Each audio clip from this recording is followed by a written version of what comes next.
Hello everyone, welcome to this channel. Hope you are enjoying videos and do subscribe and share. So today we are going to see a beautiful chapter, A Day in the Ashram. Ashram means place of spiritual shelter. This is written by C.F. Andrews. So it is written by a England priest about Indian education system.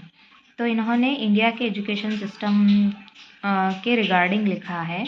Let's see his biography. C.F. Andrews, Charles Ferrier Andrews. Full C.F. means Charles Ferrier Andrews. 1871, born in 1871 and death 1940. Was an English priest of the Church of England. So he was priest in the Church of England. तो वो क्या थे? Priest थे. कहाँ पर? Church in England. He was an educator and Indian freedom fighter. So see here, he was an educator and also Indian freedom fighter. He became Mahatma Gandhi's closest friend and associate. See, ये British के थे, फिर भी India के लिए इन्होंने fight किया and because of that he became the Mahatma Gandhi's closest friend. Andrews reveal his experience while he stayed in the ashram. तो यहाँ पे वो बताते हैं कि वो आश्रम में इन शांति निकेतन आश्रम जो था वहाँ का एक्सपीरियंस बताते हैं. Shanti Niketan was founded by Rabindranath Tagore. Rabindranath Tagore ने इस शांति निकेतन को शुरुआत किया था.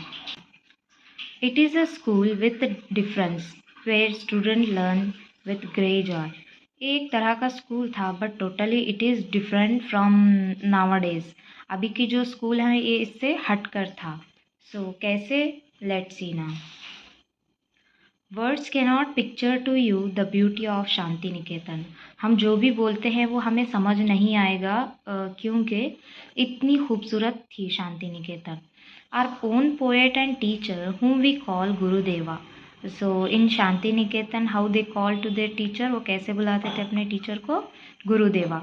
Has name it in his song the darling of our heart.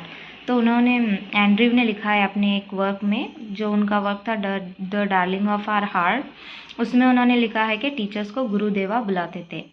And it is worthy of the name. और ये नाम बहुत ही सुटेबल था.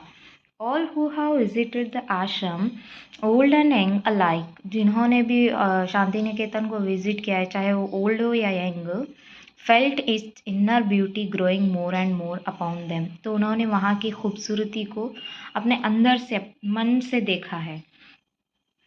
If I were describe to you one day in the ashram with the boys. अगर मैं बताना चाहूँगा एक दिन बॉयज़ के साथ कहाँ पर? आश्रम में. That would be perhaps best bring home to you its inner beauty. तो वो तुम्हारे साथ हमेशा के लिए तुम्हारे घर आएगी. Long before sunrise like the birds in our own amalaki groves. तो जब वो बता रहे हैं कि एक दिन सनराइज हो रहा था, उस टाइम बर्ड्स कहाँ पर थे? बर्ड्स, पेड़ वगैरह सभी थे वहाँ पे. Amalaki groves is a group of tree. It is a name of tree. Our boys are awake. तो वहाँ पे बॉयज़ जाग जाते हैं. The choristers are the first to rise. तो सबसे पहले कौन उठ जाते थे? चोरिस्टर्स. चोरिस्टर मीन्स जो गाना गाते हैं, group of singers.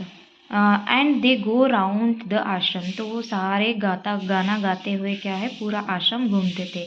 Singing their morning hymn. Hymn means a song in praise of God. You can hear the voices in the distance drawing near and near. तो जैसे जैसे घूमते थे ऐसे लगता था कि वो बहुत ही नियर हैं. And then the sound dies away. और वो जैसे ही दूर चले जाते थे वो साउंड गायब हो जाती थी. As the choir passes on the another part of the ashram and then again it comes nearer and nearer. जैसे ही वो दूसरे पार्ट से होकर फिर से नज़दीक आते थे, फिर से वो बहुत ज़्यादा सुनाई देती थी. The beauty of the sound in the silent morning air and the sense of joy and reverence which it brings. तो जो खूबसूरती थी साउंड की, साइलेंट मॉर्निंग में आपको कहीं म्यूज़िक सुनाई दे रहा है साइलेंट, तो definitely you feel Joy. Morning air और वो जो खुशी रहती थी, रेवरेंस यानी वो एक जो respect, give peace to the soul, तो उन सभी चीज़ों से क्या है, सोल को बहुत ही सुकून मिलता था। After an interval each boy takes his asan, तो थोड़ी देर के बाद सारे बच्चे बॉयज़ क्या करते थे, आसन means yoga, his square of carpet, और वो कारपेट लेके चले जाते थे कहाँ, into the field and sits down on it to meditate in his own place alone, और वो फील्ड्स में जाके अपने आप मेडिटेट करते हुए अलोन बैठ जाते थे। Later on, before the school work begins, the boys all stand together in the shade of trees and sing their hymn. Before school शुरू होने से पहले वो सभी अपना अपना जो भी इंटरेस्ट होता था, गाने वगैरह, hymn means a song of praise to God, तो वो प्रे करते थे। Till about 10:30, the work of school goes on. We have no classrooms. The boys sit with their teacher in the open air.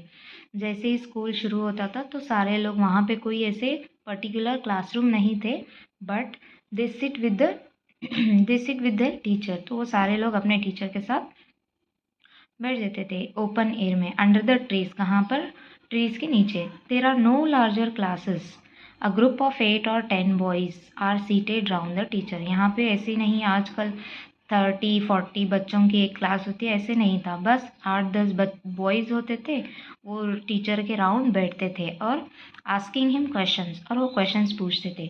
Very few books are used, तो बहुत कम books वहाँ पे use होते थे। A greater part is carried on though conversation. The boys soon learn to open out all their difficulties to their teachers. तो वहाँ पे क्या है, सारा कन्वर्जेशन ओरली हो जाता था। Why? Because at that time not the formal education was there. वो सारे क्वेश्चंस टीचर्स को पूछते थे और टीचर भी बहुत ही कीन इंटरेस्ट यानी बहुत ज़्यादा अटेंशन देके उनके क्वेश्चंस को उनके क्वेश्चन को सुनते थे। Question and answer, such living education can never be dull. अगर ऐसा है तो डेफिनेटली किसी को बोर नहीं होगा। When the morning work is over, what we have seen up to 4th paragraph, ये सारा morning का काम था। When the morning work is over, the boys bath and go to their meal about 2 o'clock in the afternoon. तो सारे लोग अपना सारा काम करके 2 बजे खाना खाने के लिए चले जाते थे। In the afternoon the classes begin again, 2 बजे के बाद फिर से उनकी क्लास शुरू हो जाती थी। But at this time the work is chiefly with the hand as well as with the mind. तो यहाँ पर जैसे आजकल हमारे बुक पेन ऐसे नहीं होते थे, hand as well as mind means it is a handicraft work, handy work is practised and the boys own natural taste are very soon discovered. तो यहाँ सबका अपना अपना इंटरेस्ट बहुत जल्दी पता चल जाता था।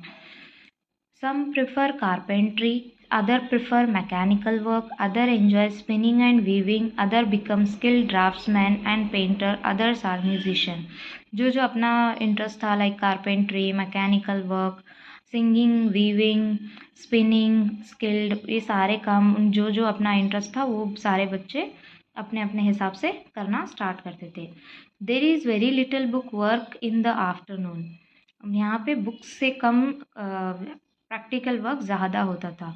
School is over about 4 o'clock, तो 4 बजे स्कूल ख़त्म हो जाती थी।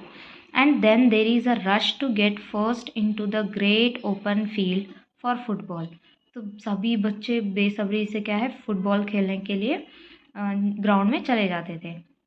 Ground means a fields, earlier it was not particular like ground this that. Our Shanti Niketan boys are famous everywhere for their sports and games.